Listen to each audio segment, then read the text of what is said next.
welcome to another edition of your Wednesday night Sports Delight, the platform sports talk show. Question is, did she subscribe? Right. She's down on YouTube.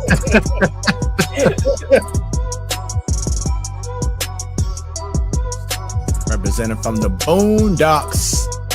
What up, Jobo? Hello, what's up? Happy Wednesday. What up? She repping her Hey Sister Soldier look right now. Everybody give it up for Bunny. What's happening, Bunny? What up? Happy hump day. T-Bone, what's going on, brother? I'm back, and I don't know about better than ever, but I'm back. What is going on, party people? It is your Wednesday night Sports Delight, the platform sports talk show. I am your boy Smooth. I think that may be on a highlight reel tape. And we're glad that you are tuning in live along with the millions And millions of the platform sports talk show fans on once again your Wednesday night Sports Delight. Really? Or Really? Brinks truck backing up in his driveway with There you go. 97 million. There you go. all you hear is this.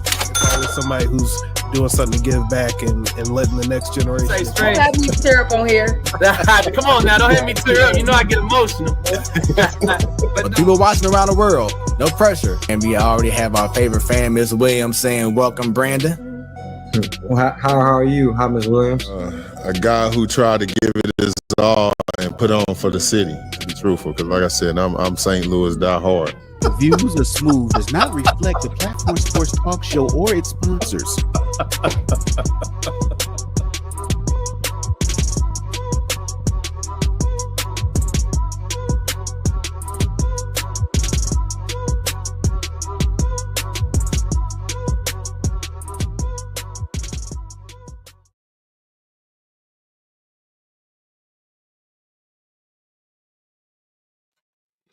What is happening, everyone? It is your boy Smooth. I am back again for another edition of the Platform Sports Talk Show. Thank y'all for tuning in, and it's a pleasure to be back doing the main show. Shouts out to the Man Cave that had a very interesting but great conversation on the Man Cave a few weeks ago, and then, of course, last week we had Ladies Night, and the ladies, of course, as always, held that down. So we're here once again, the main show. Let me go ahead and get off my promo while we at it right here. Give us a follow everywhere on social media. Go to the Platform Sports Talk Show on Facebook. Give us a like there. Go on the X, formerly known as Twitter, at 314 Sports Talk.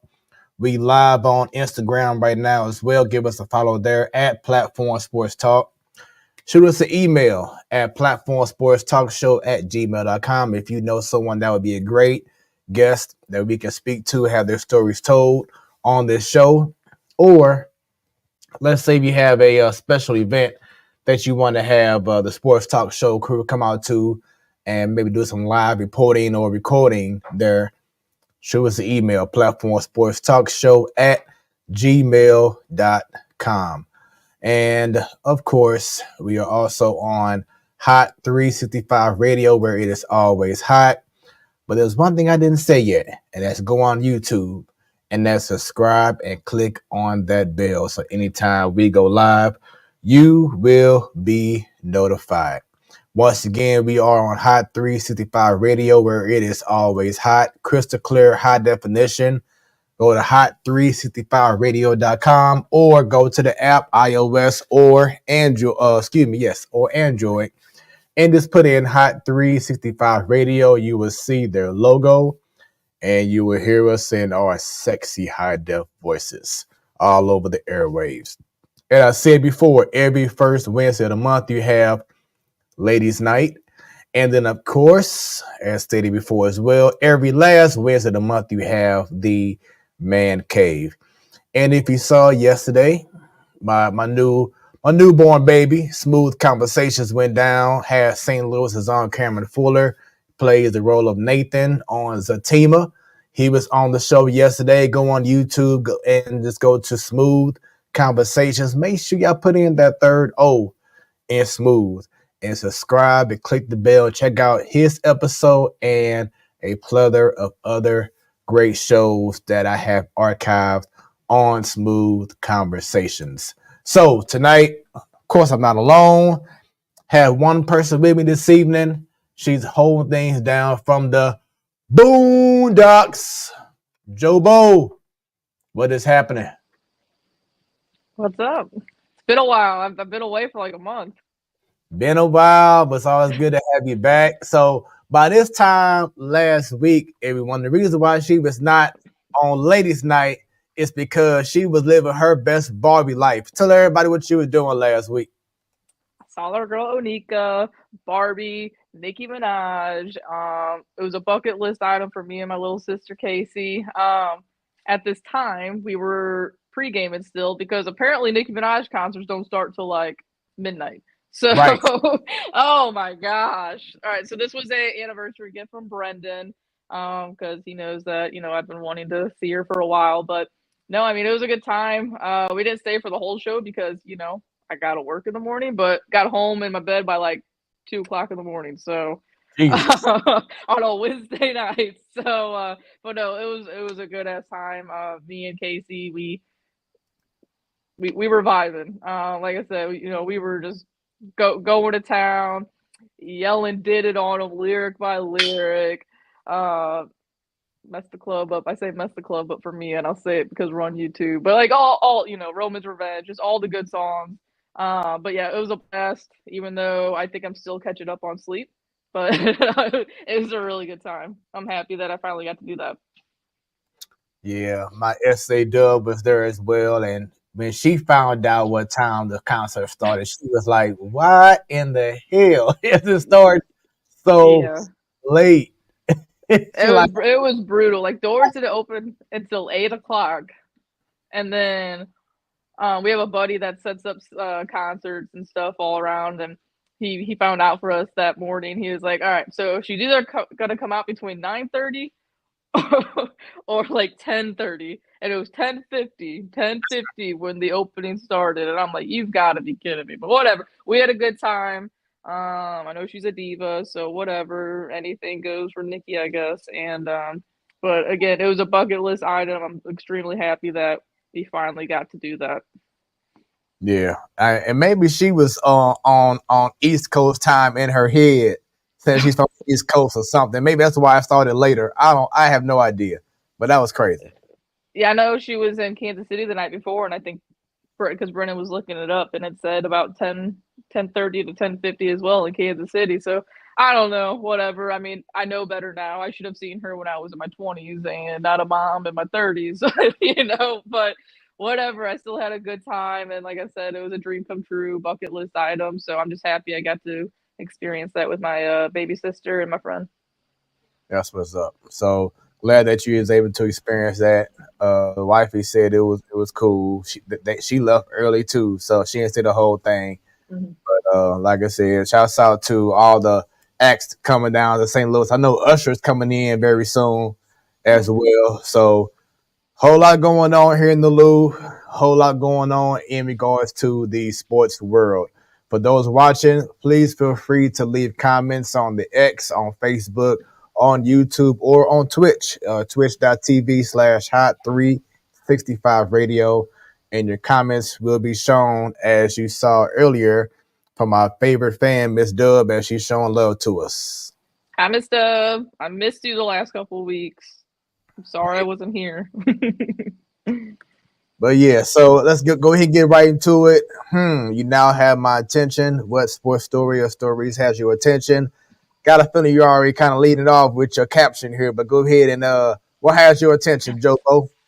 All right, so that'll be the one part of it. First, I just want to give a shout out to Jessica Campbell. She made sports history yesterday. She's the assistant coach for the Seattle Kraken, and she made debut yesterday. I was almost said last night, but as we know, the Blues played at 3:00 in the afternoon. So, but yeah, she made history last night or yesterday. Being an assistant coach, and snaps to her because that is awesome. But yes, these playoffs, the Major League Baseball playoffs. Sadly, my Astros are not in them anymore, but as I told Smooth before the show started, it's okay because my stress levels have been through the roof, and I don't have to stress about watching these playoffs. But these playoffs have been amazing. Who are the New York Mets? Who are the Detroit Tigers? I know probably the last time I was on the show, you had my attention was the Detroit Tigers with how hot they were. They had a chance of making the playoffs, and now they're one win away from playing either the Royals or the Yankees in the championship series. Who saw that coming? No idea. But yeah, the playoffs have been amazing. And like I said, it's nice to watch one year where I don't have to freak out about it, and then hopefully the Astros and Cardinals back in next year. Yeah, definitely agree that the playoffs have been amazing. We'll get more in depth with it later on during that conversation. For me, I do have a few things. One, people always have had their thoughts about this man, but you just have to give props when props is due to those who are haters of this man. But to be able to be in this position where you have longevity and have the experience of doing this with your son in the basketball game. Bronny James and LeBron James both played a few days ago, preseason game, but just to have this moment was history right there. Father and son, first father and son ever to share the court in an actual NBA game. Once again, yes, we know it's preseason, but to be LeBron James, that has to be an incredible moment, Joe, to have your son as a teammate now. Yeah, it has to be awesome, whether you're a fan of him or not, that's cool. Like I can't imagine playing a sport with Mia, like a professional sport with Mia. Like that'd be awesome. So no, that's cool for both of them, and we'll see how the season goes for them. And what's crazy is that it's not like LeBron is playing like he's a has been. Like he's still outperforming a lot of your favorite players right now. Like he's out there, not saying he's at peak prime, but the way that he's still going, it's just amazing. So it's not like when Ken Griffey Jr. was playing with his father senior and his father senior wasn't the same player anymore. Mm-hmm. No, LeBron James is still the primary option for the Lakers. And you saw in the Olympics when it mattered the most, outside of the championship game when Steph Curry just went crazy, but it was those young stars that's in their prime that was depending on and relying on LeBron James. So it's not like he's a has-been, and he just out here just wasting time. No, he's still a main factor, and now he has his son with him. That's amazing. Now, I will say this, just to be, keep it real, and I hope that he continues to work on this craft and find a way. But it's going to be hard for Bronny to crack the lineup in regards to getting rotation minutes because he's going to be behind like 2 or 3 other point guards or shooting guards. And he does have a height disadvantage. He's like maybe 6'1", something like that. So if I'm Bronny, I would definitely want to focus on looking at guys like Chris Paul, who was like 6'1", 6'2", and who had shifty guard skills where he can still make plays even though he may be the smallest guy on the floor. Bronny James does have a good defensive game, so that will help. But in regards to being a force and being a threat on the offensive end, he's going to have to develop better skills overall, which I feel he will because he'll have his father with him. But if he wants to get that rotational minutes going on with the Lakers, he's going to have to start studying guys like Chris Paul, who use their short height as an advantage to take advantage of the opponent. So I just hope to see him do that. I don't see him having a lot of clock right now if he were to start the season. Now, he may not start, but he may begin the season on the bench, and maybe just because of history, maybe the first game of the season, he'll come out, play a few minutes. But until he's able to really get developed and he can outshine the guys before him, it's going to be hard for him to make the time on the floor. But like I said, this moment here is pretty cool. No, I agree. Maybe LeBron feeds off of it. You know, whether he's actually on the court with them during the regular season or not, maybe it's, gives them a little boost, a little energy, youngin boost. Helps them play a little bit better. Yeah. And then second, I think you brought up a little bit because yesterday afternoon the Blues opened their season and they won 3-2 against the Seattle Kraken. It was a weird. I never seen it before. I'm not sure if it happened a whole lot of times in the past, but to have an afternoon opening day for hockey was pretty weird. But the Blues did pull it off. They were down 2-0, and as you see, they won 3-2. Just going to this season, Joe, with a lot of change going on with their team and going to more of a youth movement.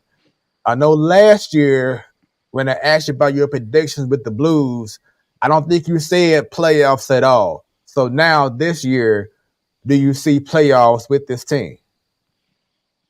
So last year I might have said the same thing I'm about to say now. But I think it's going to be like if they make it in, it's going to be that last wild card, team. They have young, promising players, some new faces on the roster, but I just still think it's not, like a legit Stanley Cup contender. But I could see them getting in and, playing at least a series, which would be big for a lot of the young guys on the team. Braden Shen, Saad, Thomas, and Parayko and Bennington are the main guys that have some, deep playoff experience. Everyone else is pretty young. I'm sure I'm missing someone like Fasca, but it's a young team, and we've mentioned on here before, and I'm sure we'll talk about with the Cardinals later. But like Army came out and said that we're just kind of like retooling some stuff right now, getting some young guys in here, sign guys like a Sutter and a Vasca to help out with the kids. But right now, game one, you were down 2-0 on the road and you came back. Big, huge game for Kyrou with the year he had last year, all the noise behind him. So it was a big, awesome game for him to have 2 goals.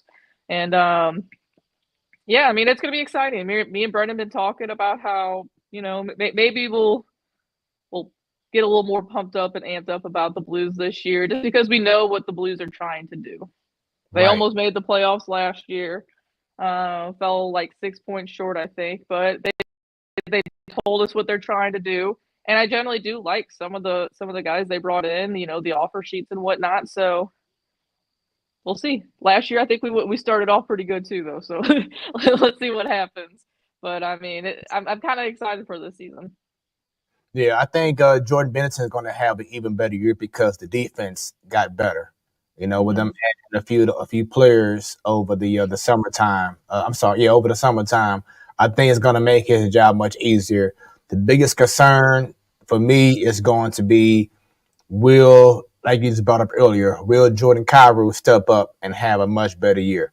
And will someone else emerge to be an offensive force on a daily basis? Not you have a streak where, 10 games in a row, you just doing your thing, and then the next 10 games, you can't be found. You know what I'm saying? Are we going to have consistency on the offensive side, and where you're going to be applying pressure to the opposing team's defense every night? That's what we need to see.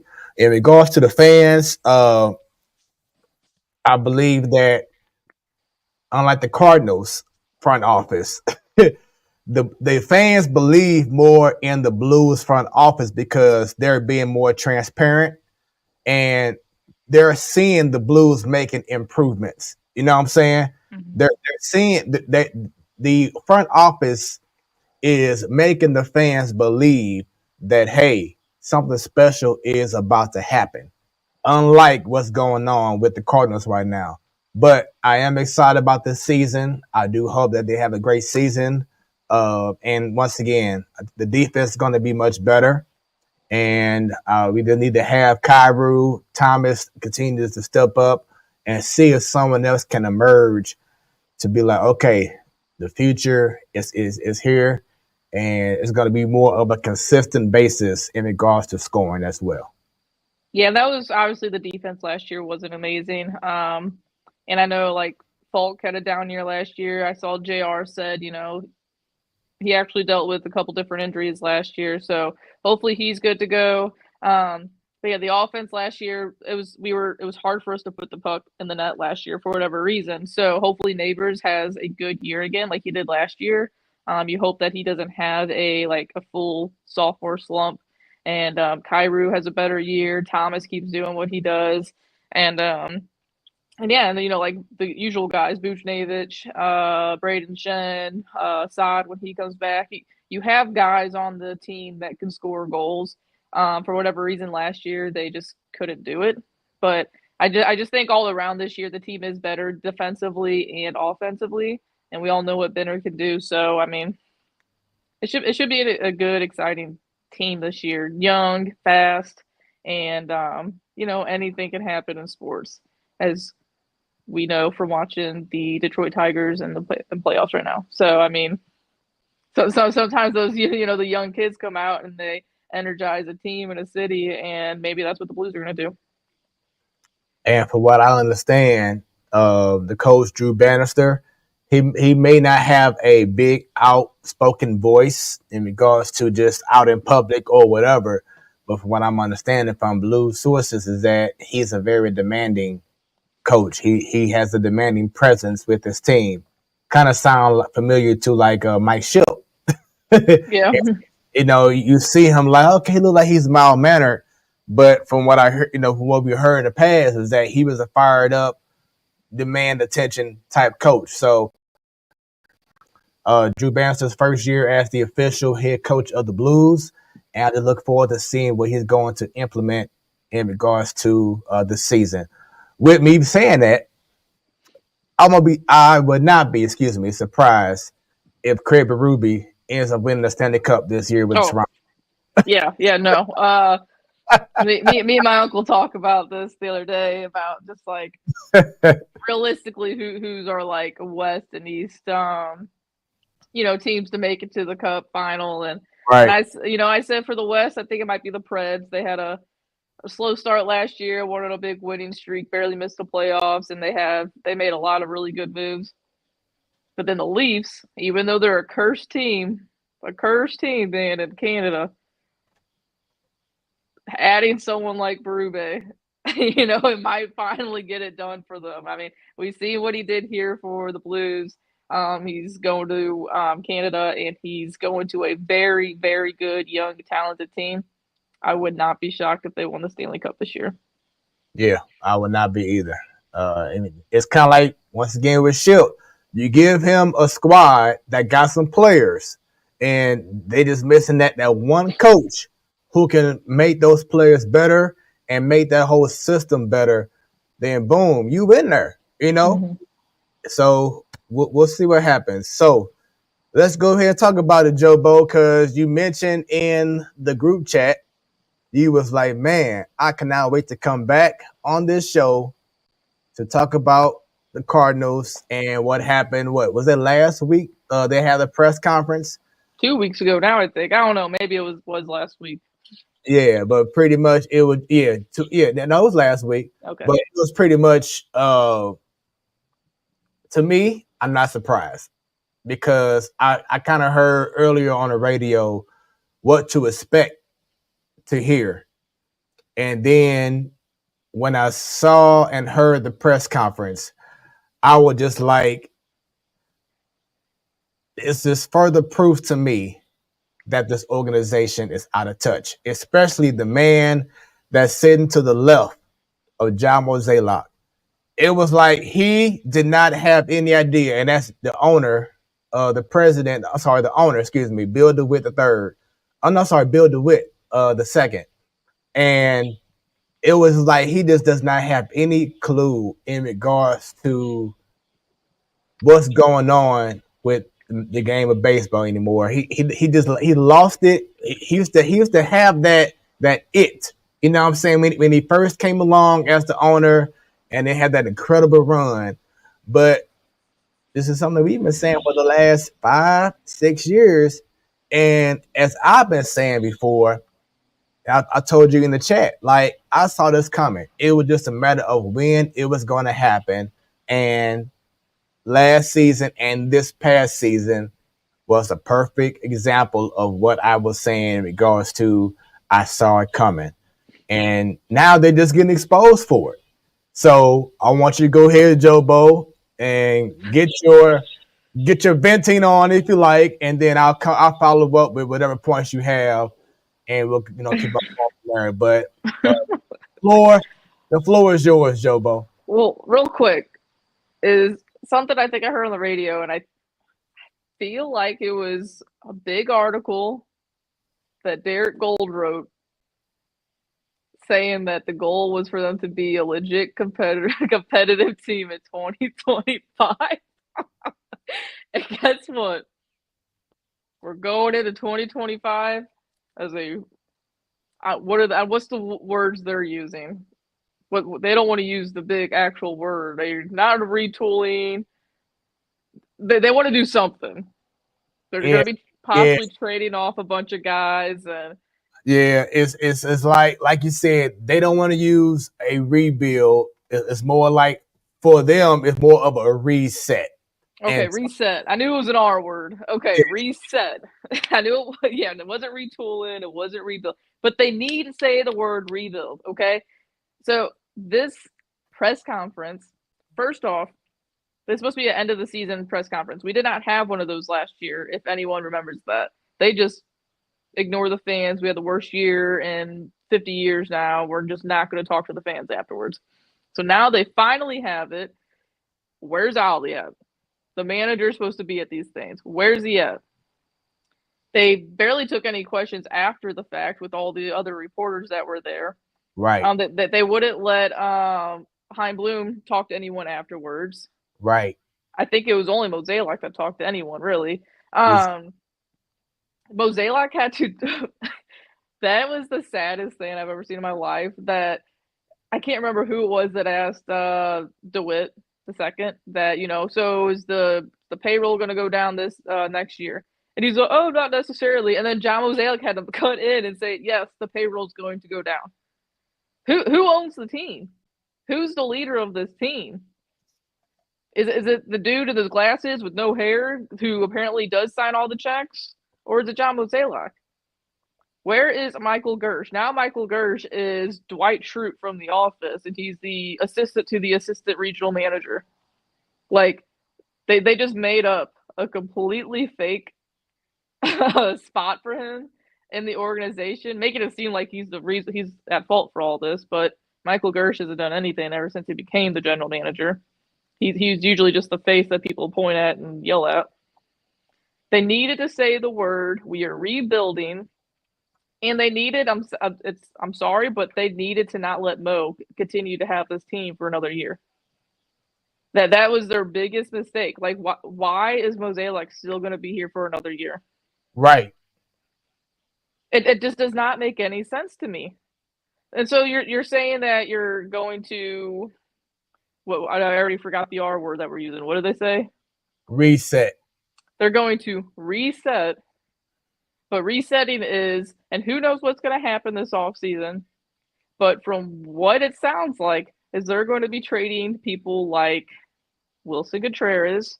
They're probably going to trade Ryan Helsley. There talks about maybe trying to see if we can get Nolan Arenado out of here. Who else am I missing? I don't even know. Sonny Gray. Sonny Gray, which is the biggest. I'm trying not to have a long ongoing paragraph right now in my head of what I want to say. The Sonny Gray part. So if if you want to have a bunch of guys, kids, so say next year your rotation is Palante, Quinn Matthews, McGreevy, who else I'm trying to think of, T. Kent's, they want to do a youth movement, all those guys. What happened last year with this team? Last year, this team, even veteran starters, couldn't get out of the third and fourth inning. And then they went straight to the bullpen. And then those guys were used constantly. And then we needed pitching. So now you go out and get pitching. And now you're either just not going to resign any of them or you're just going to trade Sonny Gray. What are we doing? You're just going to ruin the arms of the kids in Triple and Double A. I just don't know what they're. I want to know what they're thinking. I really want to know what they're thinking. You start talking, and I can regroup.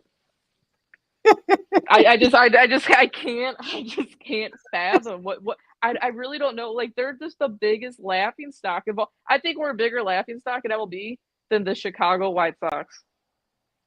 The Yeah. Chicago White Sox just broke the record for the worst record in Major League history ever, and we are a bigger laughing stock than they are. And the reason why is because we've always been known in the past to be a very well-run organization, being ahead of the curve, and other teams used to follow us in regards to how to do business. But now you're seeing the outside people, should I say, are seeing what we've been seeing all along, as that's an organization that does not know what's going on. Now, I'm going to exclude Hein Bloom because I have a feeling that he's going to do just fine. And I wish that he would have been on to take over the president of baseball operations this year, because when you heard the interview, it seemed like he was the only one at that table that has some modern common sense. Because And he did it with the Red Sox. The Red Sox were like 25th in Major League Baseball in player development and farm system. By the time he left, they were top 5. right. It's because he came from the Tampa Bay Rays. We all wonder why the Tampa Bay Rays end up being what they are most years. Obviously, this year it wasn't, but they came pretty close still. But like, I just don't understand. And I told you it was time for you to talk, but I just thought of more. Like Bill DeWitt, he used to be like, he's the one that started the whole like, we need to make sure we develop our young players real well. Like just think back to the days of, and it wasn't even that long ago. I mean, I guess 10 years is a long time ago now, but like you had Michael Wacha, Seth Venus, Kevin Segras, Carlos Martinez. Like those are 4 dudes right there that we had on this team. Lance Lynn's another one back in the day. These are all guys that came up through the system and who were studs. Michael Wacha's still in the playoffs. He's doing fine. He's been in the playoffs a couple times since he's left the Cardinals. But like, you got guys like that, and then since then, who is the biggest guy that they've drafted for a rotational spot since those 4 that name? It's probably Jack Flaherty. And yeah, he's lasted here for 6 years, almost 6 years, until free agency. But he had a couple good years, and then he wasn't great. But like, well, what happened to that? What happened to developing? Before that, I think I heard it was Colton Wong was our best like WAR-related type player that we drafted and developed, who was good. It's Colton Wong. So you're telling me Michael Wacha, Jack Flaherty, and Colton Wong are our best? Like that's what we have to come to. That was 10 years ago. What are we doing? Who do we got now? Like he just completely just threw that out the window. Oh, we no longer have to develop kids anymore. It just doesn't make any sense to me.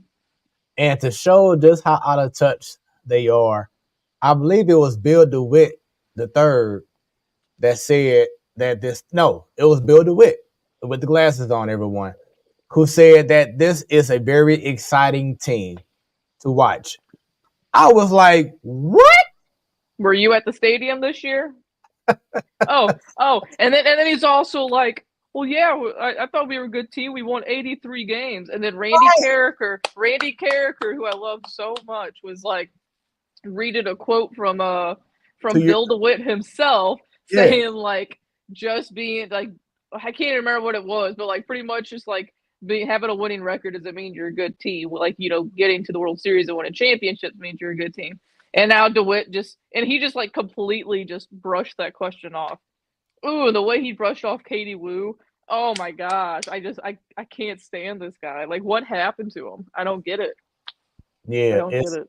It's just truly all bad in regards to this organization, which made me think about this, because I want to post this picture right here.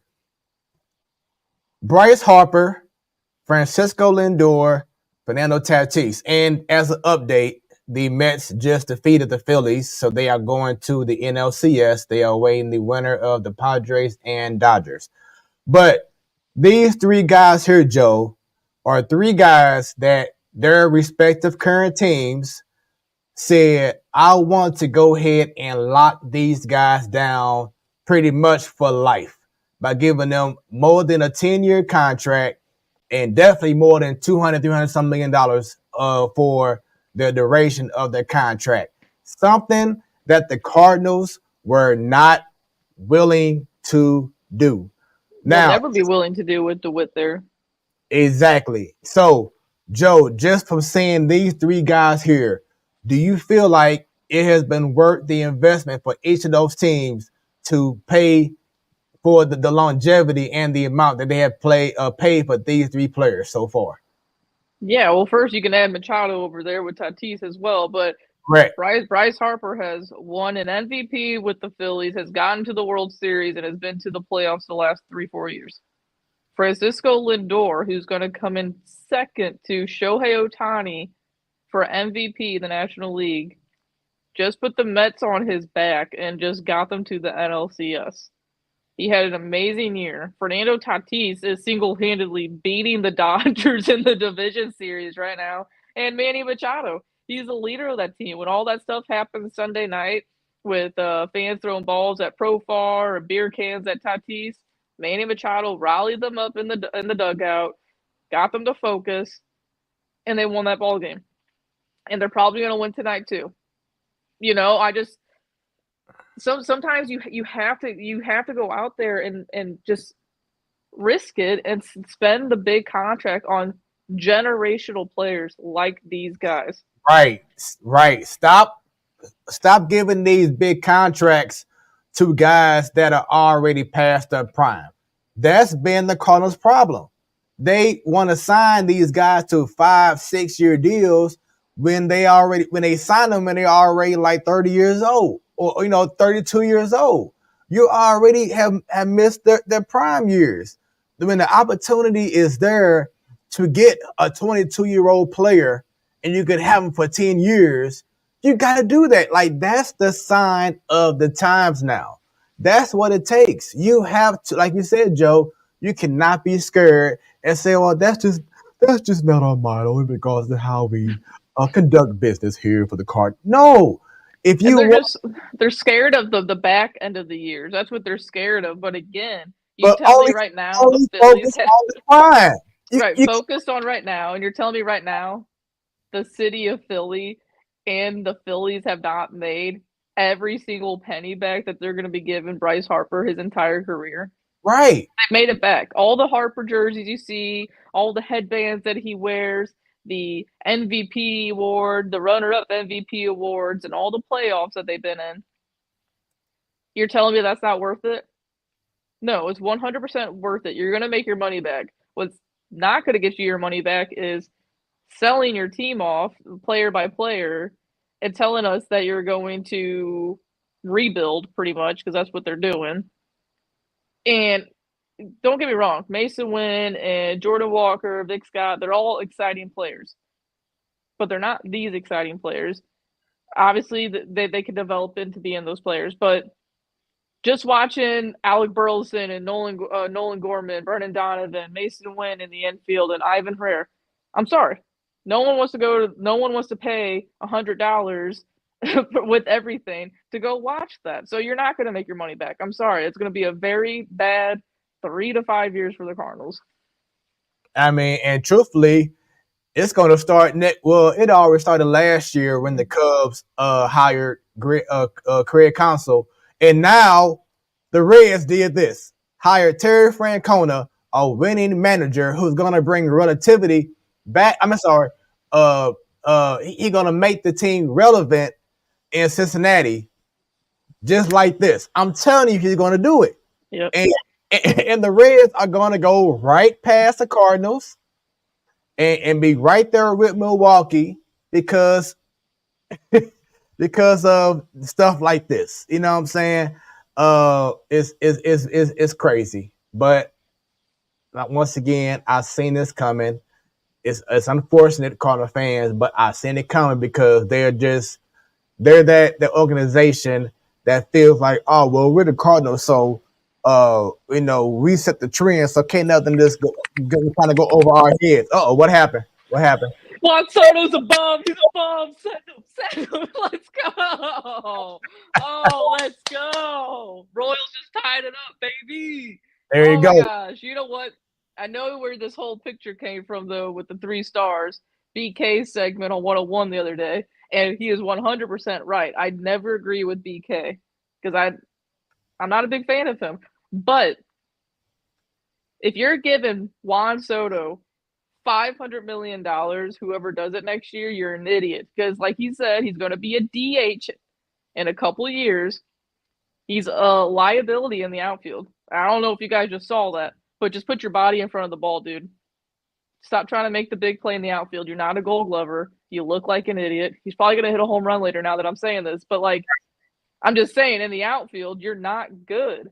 What are you doing? But that's the whole thing, is that he's the kind of player that he can make a mistake like that in the outfield, but he can make it up with his bat.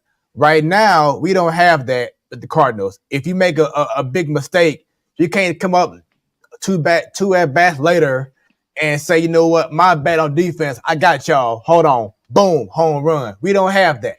That's what we're missing. Yeah, I mean, we've been missing that for a long time, though. I'm just saying, though, Juan Soto, like Cardinals, if they got a hair up their ass, they're not going to go out there and sign him. But if they did, he's not going to make a huge difference for the Cardinals in the next year or so because, again, he's just going to hit. And that's just the type of player. He's only going to hit. Don't get me wrong, Cardinals need a hitter, but I'm just saying for the teams, for the teams out there that are going to spend that money, they're going to be the teams like the teams in the playoffs that have a stacked roster already. That's when he's going to help you. Or I can see him going back to Washington because they have a good young upcoming rotation, and their lineup's pretty good actually, and I think it'll be pretty good next year too. So that's off topic. That's my dark horse team that signed Juan Soto as the Nationals. I won't be surprised if he goes to the Mets. Oh, and you see though, that'll work out. They got Lindor. They're going to bring back Alonso. They got Alvarez, Vientos, Brennan Nimmo. Like, if he's bad for one night, it doesn't matter because they got 5 other dudes that are all around him, just like the Yankees. Like if he has a bad night, they still got Aaron Judge, Jazz Chisholm, Austin Wells, Gleyber Torres. Like, all, what I'm saying? Like all kinds of dudes. Mm-hmm. Yeah, so that's pretty much our rant with the Cardinals. Just don't expect Cardinal fans to see a playoff team next year. I'm just saying that now. Don't come in next year with the expectation of a playoff team next year, unless they do something drastic, which they're not going to do because that's just not how they do things. Don't expect anything drastic. It may be a slow burn for a minute in regards to allowing Hein Bloom to go into the system and make changes. Like, for instance, something I want to bring up too, but like all these other teams that's successful, I think Katie Wu pointed out in an article, like in the minor league system, they had like 13 different coaches in the system. Got like 4 or 5, I think. Right. So it's like you don't have enough guys to focus on outfield this and infield this and hitting this and, pitching that. You don't have guys to focus on certain skills. You just have this, one guy to focus on everything.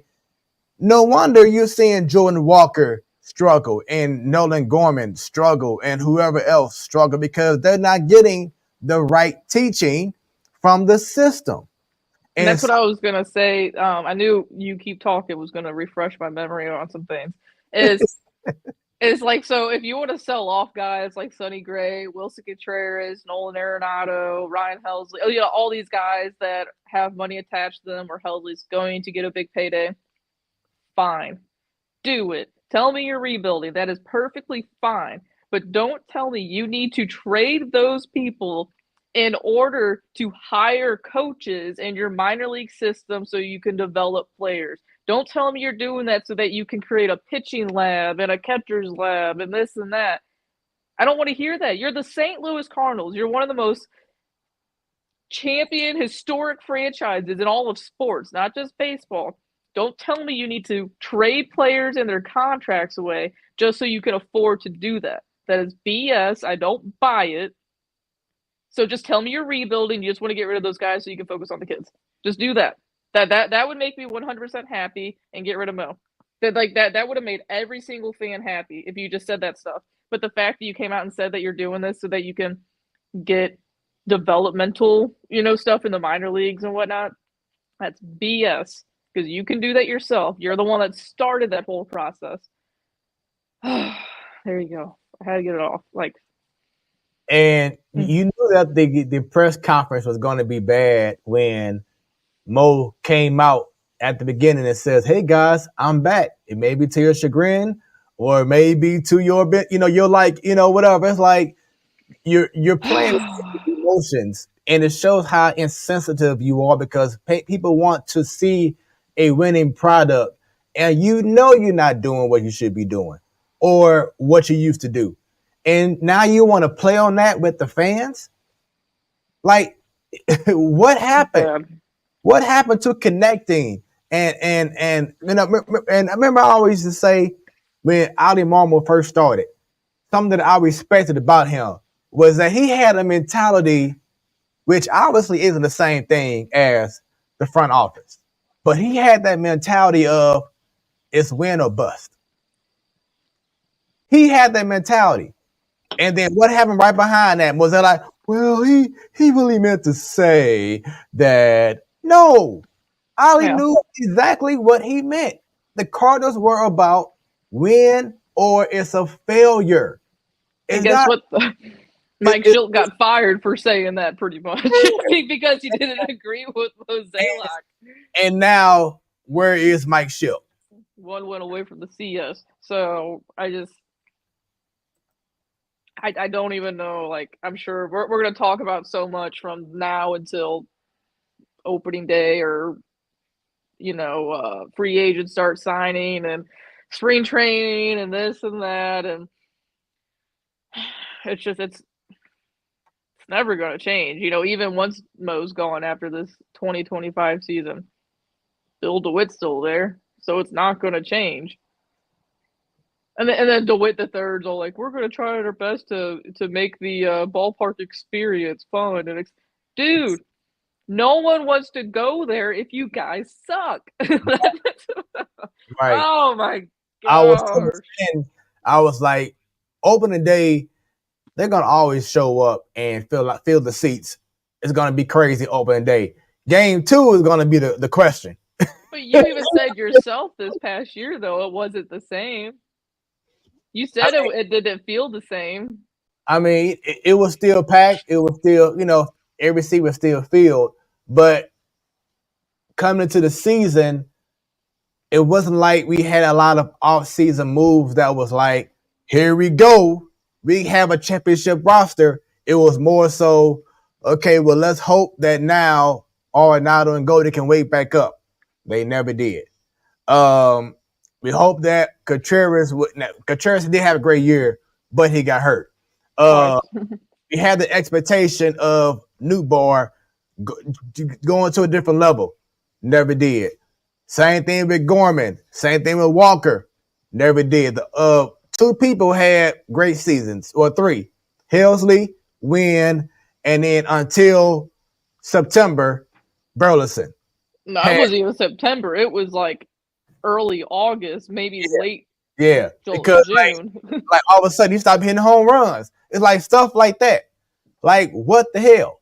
And then, of course, last week they did let go of Turner Ward. It had to happen because you wasn't bringing none to the table anymore. The guys just lost it.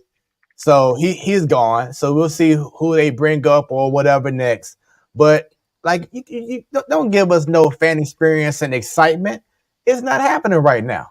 It was a fun fan experience when the team's good, because then they'll make the stadium even vibe even more, And I don't know. And just to add on, we don't even know where they're going to be at in regards to broadcasting. Yeah, what's going to happen with that? Now, I will say, I do hope and pray that they're done with Bally Sports, because if they do get picked up by MLB or maybe something local, then hopefully it'll be back on YouTube TV. So then I'll be happy. Yeah, but I mean, I think, didn't they say already that MLB already picked up their teams and that's that? So they picked up other teams, but the Cardinals have not been named yet. So that's what I'm asking. Like, is there possibility of more, or is there a yet? You know, or is it just like boom, that's it? Well, yeah, it's a possibility that they can't pick up the Cardinals, and like I said, I think they just announced maybe Monday or Tuesday that they picked up like 3 other teams that were previously under Bally Sports. So it's just a matter of if the Cardinals are going to allow MLB to take over them, or what are they going to do in regards to the Cardinals in regards to broadcasting rights. So just got to stay tuned. But looks like it's been meant for them to leave Bally Sports. Like once they took once Bally Sports removed themselves from YouTube TV, that also hurt, their TV ratings. You know what I'm saying? Because the app, from what I understood, wasn't the best, and then certain networks, certain cable providers wasn't broadcasting Bally Sports Midwest like YouTube TV. So, hey, it's for the best. So I can say it should be for the best. But moving on to MLB playoffs, as of a few minutes ago, this has now been updated. As you can see, the Mets are the first team in the league championship series. The other series going on later on this evening. In about maybe 8 more minutes, we'll have the Padres and the Dodgers, which the Dodgers are down 2-1. In the AL, we have Detroit leading the Guardians. Then right now, the Royals are tied with the Yankees series 1-1, and the score right now is 2-2, and the top of the 6th. And as we talked about earlier, Joe, this has truly been an exciting MLB playoff. Like last week, I would have said, man, with the Cardinals out, maybe this postseason won't be very exciting. I'm dead wrong. This has been a very exciting postseason. And I love the format. I personally do. I know some people be like, man, but now all these top teams ain't going to pay. Hey, that's their fault. You know what I'm saying? When it's postseason time, it's all about going in hot. And I know some people are like, oh, well, they had too many days off, and the top team has to wait too long. But I guarantee you, if you ask every top team that had the opportunity to have a few extra days off, they would love to take it, because then they can rest their guys, whoever was hurt, going through the 162 game season. They would love to have that extra time off and be ready for the divisional round. But Joe, just give us your thoughts in regards to the overall postseason right now. Postseason has been awesome. It's been extremely unpredictable. Yes. That's the best part of it. I will say the only predictable type part is that get hot at the right time. You're probably going to go deep in the playoffs. The New York Mets and the Detroit Tigers. I'll throw the Padres in there. They were pretty hot too, but they've been hot since like May, But I'm like, those other 2 teams, they had a fight to get in. They made it in, and they look dangerous, But it's been very unpredictable. All the top relievers, closers have been hit. Josh Hader, Emmanuel Clase, Edwin Diaz, Estevez. I'm trying to think who else. I'm trying to think of other closers, but I can't think of any off the top of my head. But all those guys have been hit around. Like Clase yesterday gave up the 3-run homer in the top of the 9th. That ended the Guardian season. I'm sorry. Like, the Guardians scored 7 runs in the first inning on Saturday last week, and they have not scored a run since. Right. Shut down. And so I was gonna say, like, to your the best teams, they get cold, there. it's been proven the last couple of years, but this year I don't think it's really been a thing. I mean, the Guardians scored 7 runs on Saturday. Yeah, they've been shut down since then, but the Guardians haven't been a huge offensive threat all year. But the Dodgers, they've been scoring runs. The Padres have been scoring runs. The Yankees have scored runs. I'm just the Phillies. I mean, they were kind of hit or miss, but I mean, they weren't using it as an excuse like the Braves did the last couple of years. So, I mean, I think all these it's just every single game has been really fun and exciting to watch. Who would have thought that the Guardians and the Detroit Tigers would be a fun series to watch for people outside of the Midwest? But it's been fun. Tarek Skubal is going to win the Cy Young unanimously. He's had a scoreless inning streak going since like his second to last start in the regular season. He's lights out. He's dominant, and I like that you got people you got teams like the Guardians, the Tigers, and the Royals in there because the casual baseball fan doesn't know who Tariq Skubal is. You know what I'm saying? They don't know who Kerry Carpenter is. A lot of people in the world still don't know who Jose Ramirez is, which is mind blowing to me because he's a top 5 player in the MLB. But you get to watch people like that. I don't know. It's been a fun playoff. Not having my teams in it anymore, but it's been a lot of fun to watch. Like San Diego was electric last night. It's been fun. Yeah, definitely has. So let's hope for a continuance of great upcoming games. Of course, tonight still got the 2 games going on, and then the rest of the way down. I can't recall if we had this discussion, Joe, but what are your thoughts in regards to this upcoming event next year with the Braves and the Reds playing the Speedway Classic at Bristol next year? And look at how the stadium is going to be next year at Bristol. That's going to be incredible. No, that's cool. I think we touched on it once, but no, that's awesome. I mean, MLB's trying to come up with more ways for just the casual fan like us, to tune in. So, hey, let's put them on a NASCAR track. Let's do it. Like it's cool. It'll be exciting, that's for sure. Yeah, and that's one thing I have to commend MLB is how they're finding different ways to grow the game. That's pretty amazing. Hopefully down the line. Well, I mean, this past year they had the Cardinals and the Giants at the Negro League Park and everything. So just continue to find ways to bring the game to different places where they may not have ever been before. It's pretty cool.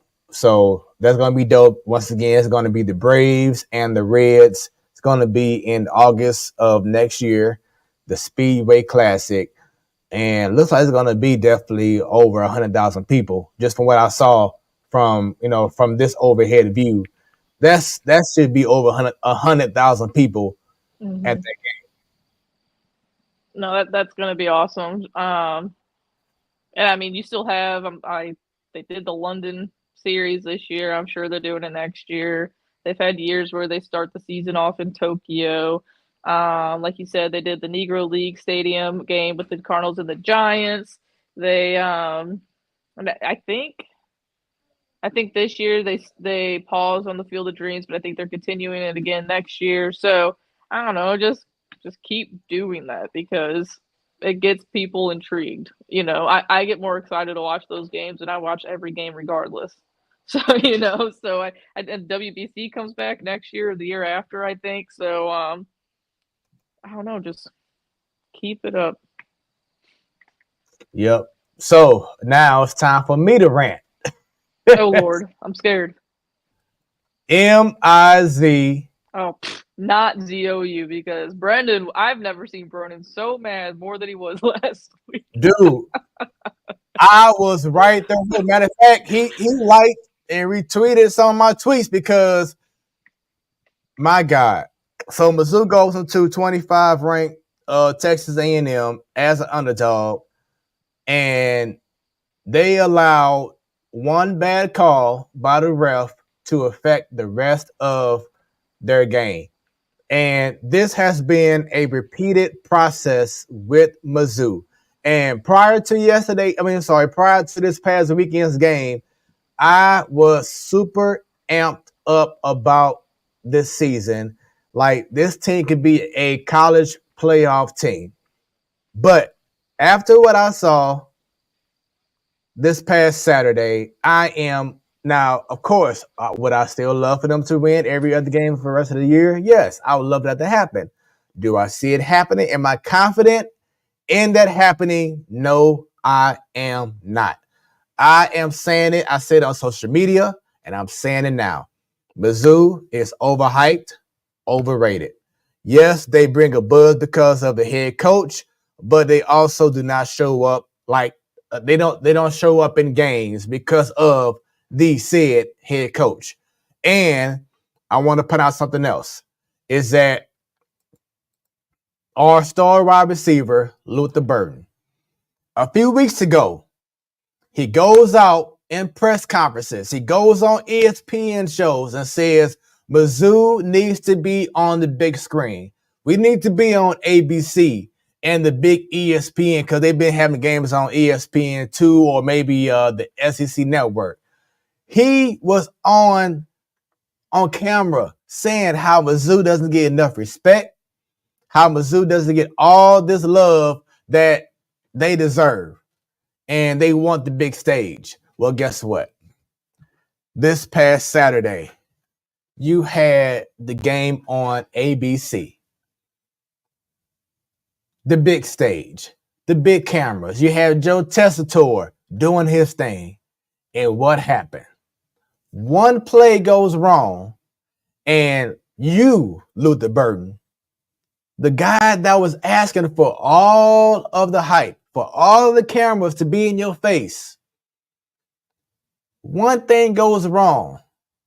You on the bench doing this, like, throwing stuff, throwing your helmet down on the ground, acting out, being immature.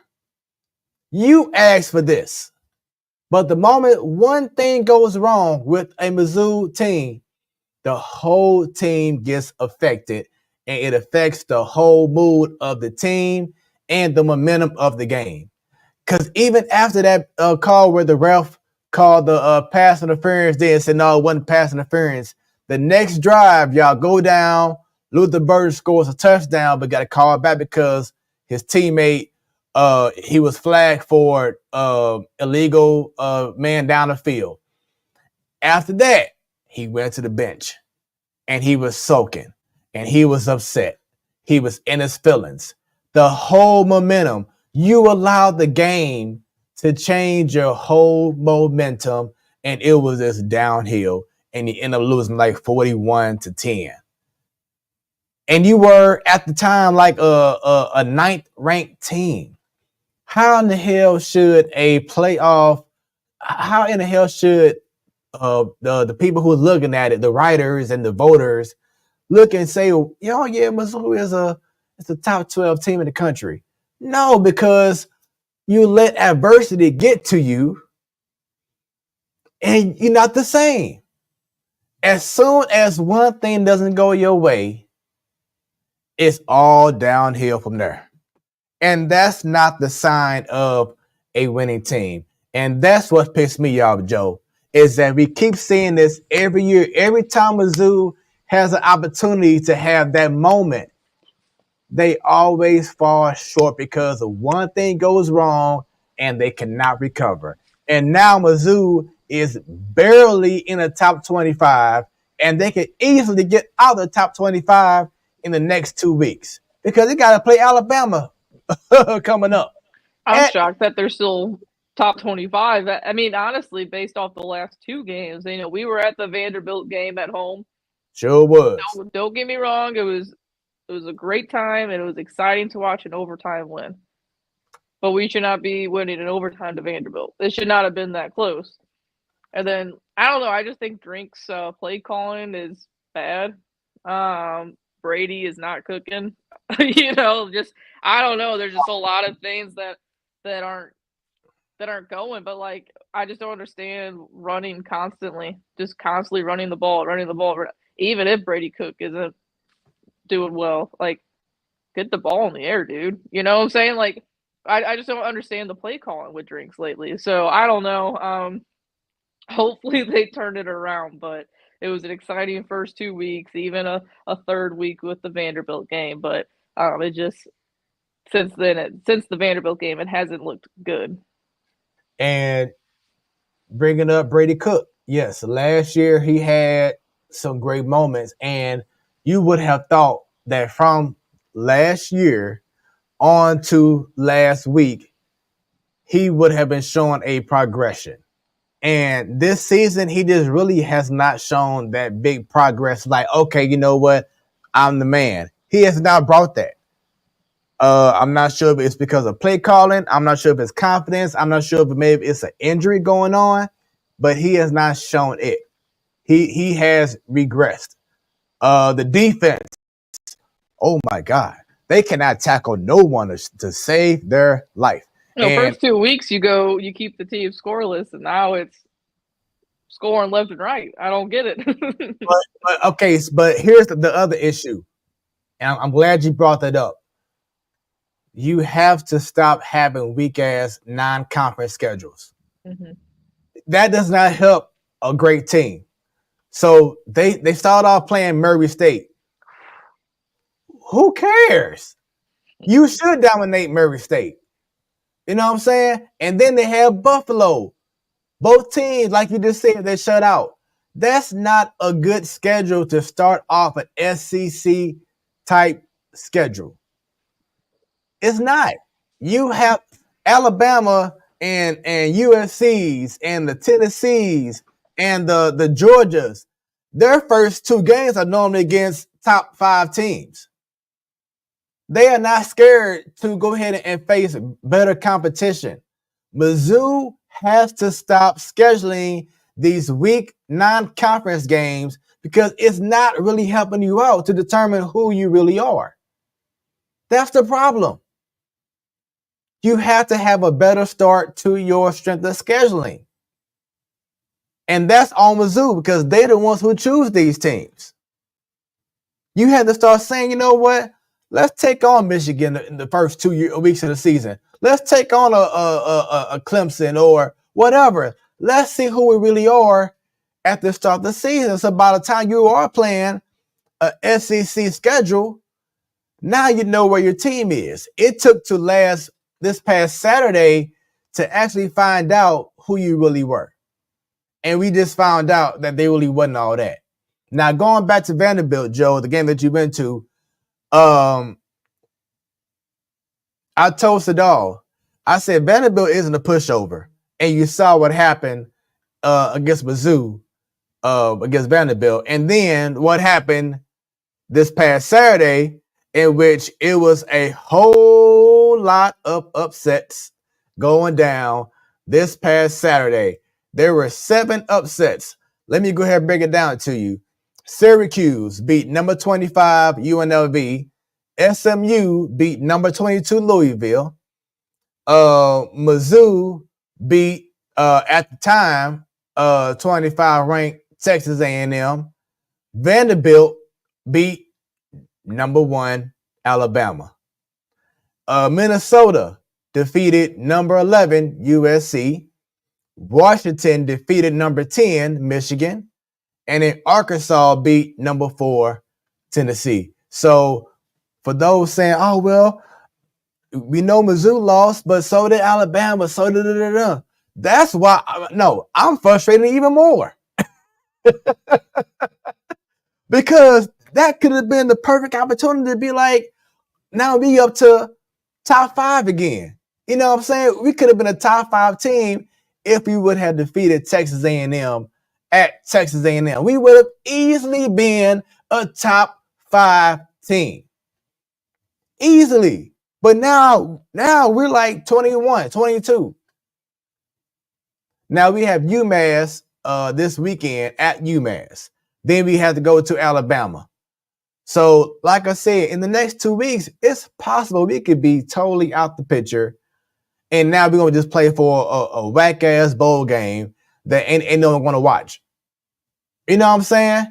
It's like every time you have the opportunity to put foot on neck, to get that, like how Luther Burden was like, yeah, I want the big cameras on me.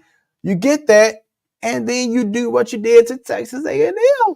Why? So, yes, Mizzou, overhyped, overrated. Of course, I will support them as if they're undefeated and root for them, but reality is reality, man, and overhyped. I'm sorry. No, you're right. We were all excited, and the last 2 weeks haven't, the last two games haven't looked great. So, and obviously this past Saturday was disgusting. Like I said, Brendan was so mad. He wasn't even sitting on the couch. He was standing up. What are you doing? Looking right at the TV. He was so mad. So he was in a pretty cranky mood that day early on. But yeah, hopefully this week he's a little happier with their play. Yeah, I was all on the X saying all kinds of stuff. Overrated. Defense sucked. Brady cooked this. And B, he liked, share. I think you liked something earlier on. I was like, I think the Mizzou had a post like, we're in ... And then I was like, yeah, over their heads. Bad, man. It was all bad, man. Mizzou they continue to find ways to piss you off, man. And this week you thought that they were over that hump from what they did last year, and then you come out and do stuff that you just saw this past weekend. Stuff like that just cannot go down. Seems to be a reoccurring theme with local sports. Man, it's frustrating, man. It really is. Did Mookie hit another one? Let's see. It's 1-0. Yep. Mookie hit another one. Dodgers up 1-0. Okay.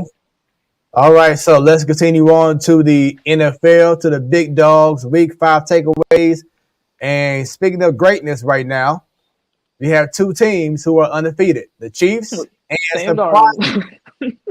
surprisingly, Sam Darnold and the Vikings.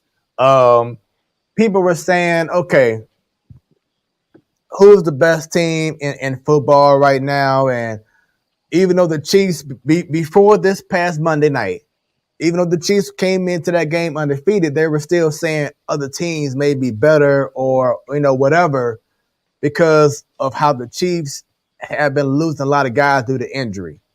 But my thing, I said this last year, even after they won the Super Bowl, as long as that man is wearing number 15 on the field for the Chiefs, you cannot deny this team. You cannot go against Patrick Mahomes. And you saw what happened this past Monday night. You didn't have this wide receiver, didn't have this other wide receiver, but what they do, they brought in more tight ends. You bring in guys that you used to have years back, bring them back on the team from the practice squad. They fit in nicely, and Patrick Mahomes just knows how to win. The Chiefs, until they have lost a Super Bowl or playoff game, you cannot deny the Chiefs. The only way that you can deny them is if Mahomes is hurt. And knock on wood. But that's what greatness does.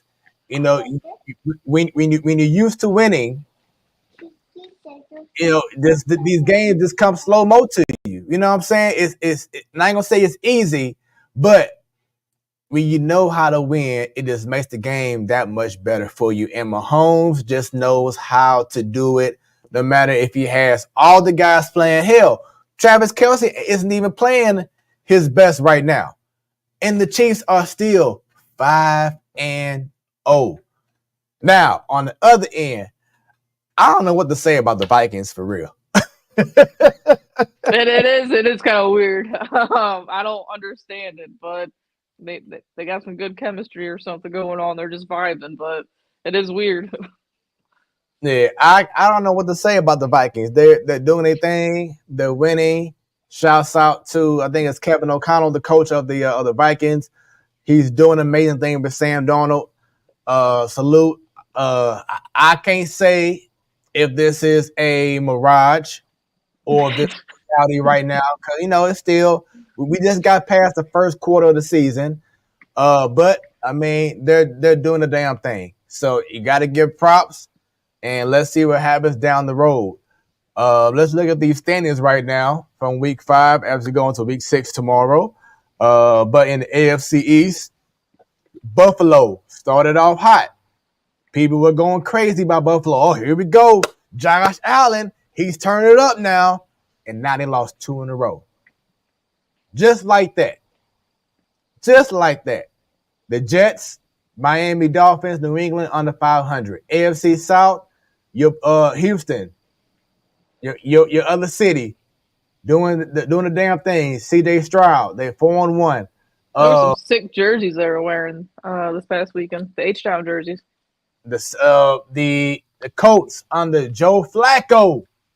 Old man Joe Flacco still shows he got it. I didn't even know he was there until I heard Britta say, "Come on, Flacco," and I was like, "Wait, who's he play for?" I didn't even know he was still in the league. The Tennessee Titans, they're done. Jacksonville Jaguars, they're done. In the AFC North, Baltimore is starting to slowly pick it up and get there. They're 3-2. They started out, I believe, 0-2. Pittsburgh Steelers, they're 3-2. Looks like they may be in a situation where they might start playing Russell Wilson more. Now, it's been Justin Fields, but the last 2 games he hasn't looked as great. Speaking of which, for those who didn't see, the Jets did fire Robert Saleh, the head coach, 2 days ago. So he's gone now. But going back to the AFC North, the Cleveland Browns, this whole Deshaun Watson thing, Joe, is just, oh my God. Houston did good by getting rid of him. Okay, because it just keeps getting worse and worse, and they suck. So, and then the Bengals, I did not expect a 1-4 start from the Bengals. Yeah, they look bad all around. I don't like it because I like Joe Burrow, but it's just not pretty. AFC West, once again, the Chiefs 5-0, the Broncos 3-2, Chargers 3-2, and the Vegas Raiders 2-3. Not looking forward to, but expect a trade to go down very soon with their wide receiver Devontae Adams. Any moment now, you might hear him get traded away from the Raiders. And What's your guess? Dark horse team that he might go to, I would say the Commanders, the Washington Commanders. Watch out for that. Don't be surprised if the Jets try to make a move because he's a play with Aaron Rodgers. And then don't be surprised if he try to link up with David Carr in New Orleans as well, since he played with him as well. We're going back to the NFC East. The Commanders 4-1, the Cowboys 3-2. The Eagles are done too. I gotta say it. The Eagles, unless they make a coaching change, they're done. They had opportunities to be maybe 3-1 at this time, and yeah, it's issues in Philadelphia. The Giants, they're done too. They're 2-3.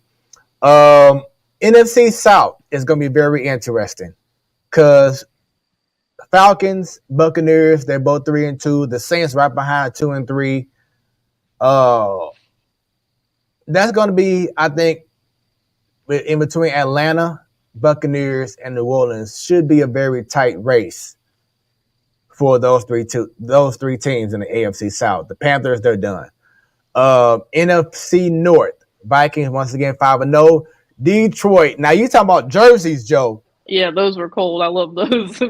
Oh my God, the all black with the I wear those every week. With that blue, woo, look good. Green Bay and Chicago. So look at the NFC North. Every team is above 500. And for now, I didn't see a lot of the games Sunday because I had a busy weekend. But for what I'm hearing, Caleb Williams from the Chicago Bears is improving, and the reason why he's improving is because of the O line is actually doing their job. Joe, it's amazing what happens when you actually block your franchise quarterback. He can make plays. That's just so amazing. In the NFC West, now this here is very surprising. The Seahawks are up in the conference 3-2. Arizona just defeated the 49ers. The 49ers have lost 2 in a row.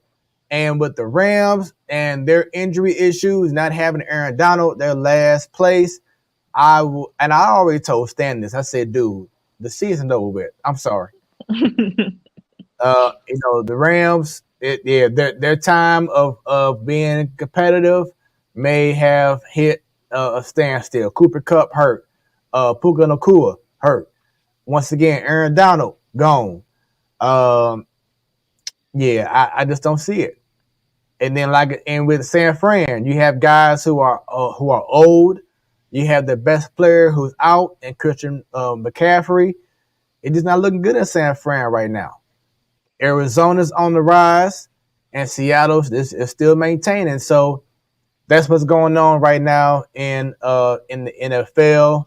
And let's go ahead and talk about the upcoming games going down in Week 6. Pull up my screen right here, and there we go. So Week 6, everything starts off tomorrow as we have San Fran at Seattle. Look at there. Tomorrow night on Prime. Some more games that has my attention. Look at the Commanders at Baltimore. That should be a crazy game right there. That's going to really put Jaden Daniels and the Commanders to the test to see how they'll handle going to Baltimore, and they can pull out a win right there. Tampa Bay at New Orleans, the matchup of the NFC South. That should be pretty interesting. Let's see any other game that Detroit at Dallas. Let's see about that game right there. That should be very, very interesting. I feel bad for Sunday Night Football. Bengals at Giants. That game gonna be fun. Now, word is that NBC tried to contact CBS because CBS is broadcasting the Redskins and Ravens game. NBC wanted to flex that game and have that game on their network for Sunday night. And CBS said, nope, ain't happening because they want them ratings. Mm-hmm. So that's how bad this Sunday could be in regards to the Sunday night football game. And then Monday night football, you have Buffalo at the Jets. So that's our NFL talk. Lastly, and definitely not least, WNBA finals start tomorrow. And let me see do I have this here? I forgot to get the slide up. But yes, you have the Minnesota Lynx facing off against the New York Liberty. The Liberty did face the Aces last year in the finals, and the Aces won. As you see, the Aces are not in the playoffs no more because of the Liberty, and they defeated them. So their run of multiple championships ended by the Liberty, and something to look forward to. Minnesota Lynx best player is Naphesia Collier.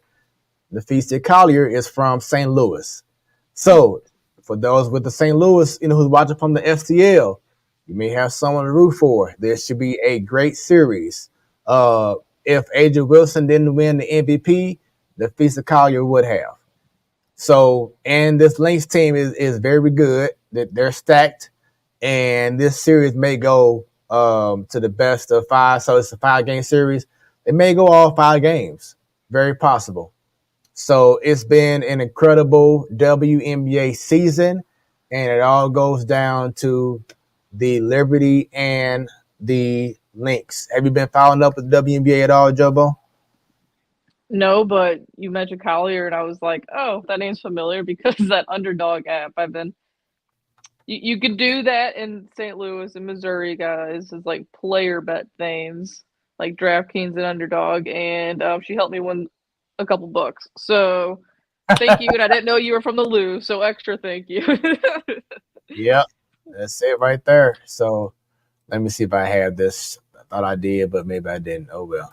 But yeah, so once again, that begins tomorrow. I'm sure my mom and Miss Dub will be watching that game.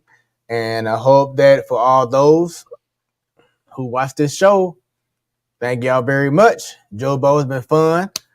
We're gonna do it again next week. Hopefully, we'll have Bunny back. She couldn't make it on tonight's show this evening due to some prior engagements going on, but we hope to have her back next week and maybe even more. So definitely stay tuned.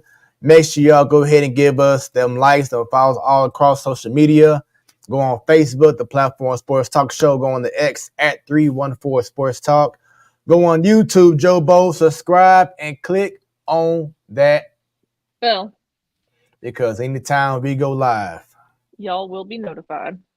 there you go. We also on Instagram at Platform Sports Talk. And you can shoot us an email, platformsportstalkshow@gmail.com. The shows will be archived on Facebook, on the X, on YouTube. And also, you can check us out on Hot 365 Radio, where it is always hot. Download the app if you have iOS or Android. Just put in Hot 365 Radio, and you're good to go. You can also hear us on their website, hot365radio.com. We also on at twitch.tv/hot365radio. And of course, every first Wednesday of the month, you have Ladies Night. Every last Wednesday of the month, you have the Man Cave. And of course, in the meantime, you have the main show. It is your boy Smooth, along with Joe. And that's the Platform Sports Talk Show. Tell a friend about the Platform Sports Talk Show. We are always encouraging everyone to go on YouTube once again. Let's get those subscribers numbers up. We want to get to 1,000.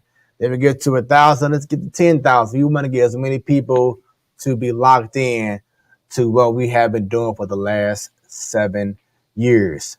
Also, go on YouTube as well and go to Smoooth Conversation, Smooth with 3 O's. It's an incredible conversation show.